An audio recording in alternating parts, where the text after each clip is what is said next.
Boaz Tumuhirwe, manager wa Microfinance Support Center, nagira ngo icyanga cya Kigezi kine Sacco ziruhika bere nshanju ezimyoga ezirimo abantu kakaga rwenda ashatu nabana ogu ashoborire oku government yahereze kuzuhwera sofa abantu kuba tungire sente z'emyoga twatandika kubegesa no kubagambira kubine kwikosa na no mugasho abwenshi program y'umwoga bagiresere ekeri yo kugira ngo egesa abantu emico ningashi omucwe ukubasa kwebikire sente zabo.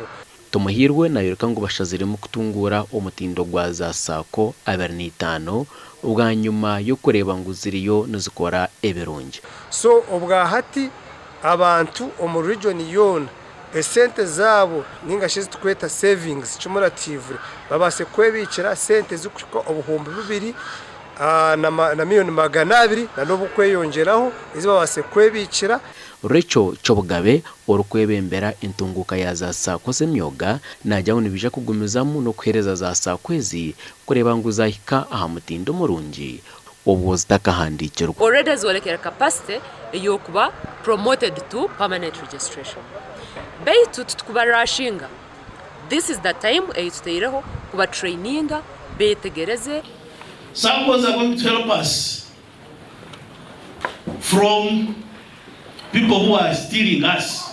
People have been taking advantage of our poverty to steal even the little you have.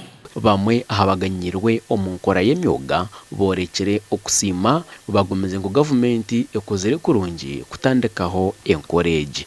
Tujire hati obwa hati tubase accumulatinga sente ziringana miliyoni 12 n'emitwalo 2 za savings. Government yatwire seed capital kandi hargeri izoba twire miliyoni 9 no mushobo Gashakwa Job namanya Apoli.